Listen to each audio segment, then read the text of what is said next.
So excited for this conversation.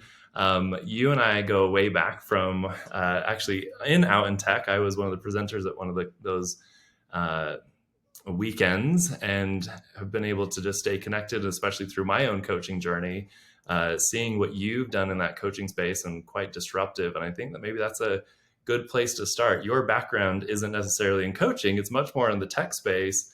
And yet you found this opportunity in the coaching world to kind of come in and disrupt it. And I know there's other players disrupting it. What led to that? And what's happening and why is it so different today? Yeah, it's funny, I remember your talk really distinctly. It's one of the few times I've waited to go say hi to somebody because I was so compelled by what they presented. So the start of a beautiful friendship. My background is all venture-backed startups here in New York City where I live.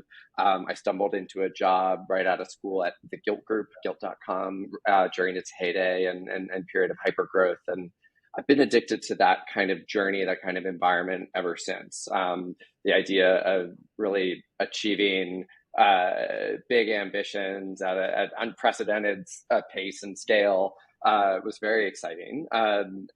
But from e-commerce and sort of luxury flash sales, which Gilt was, I went on to something that was a little more meaningful from a mission perspective, and spent a bunch of years building on-demand healthcare company, health tech company, as the first employee.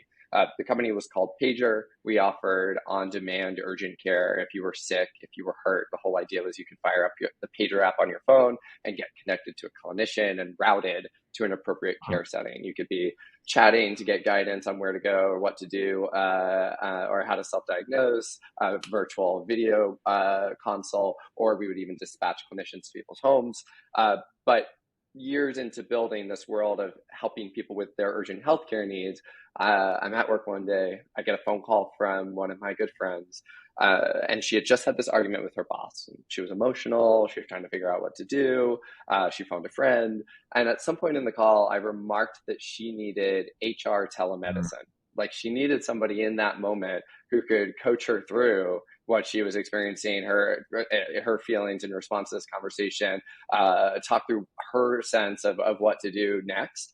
And that was the genesis moment for Bravely. And we think a lot more expansively about the use cases that we help people with today, and being a coaching platform, and one that's specifically designed to provide coaching for all, and every employee at a company. We cover the gamut of sort of conflict-driven, reactive moments like the one my friend had, but also all sorts of sort of proactive,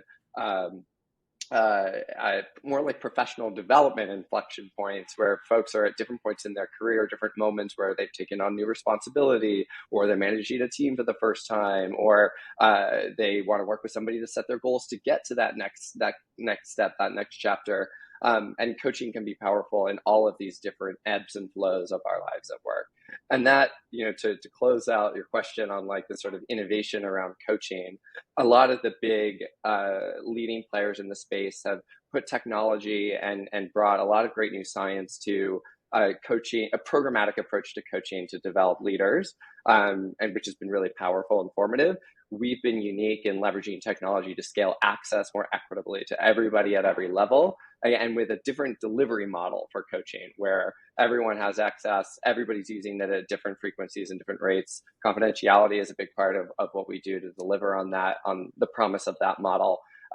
But technology has afforded new ways for companies to think about how they support, how they develop their people. And I think we're part of that evolution. I love that.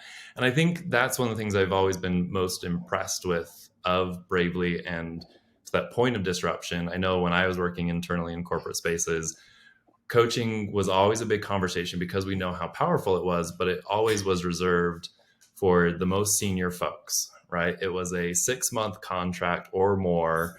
It was a big development investment, 5, if not more figures for one contract, and just not accessible to the average employee. And yet we know if we can help them early on, they probably have greater success later on as well.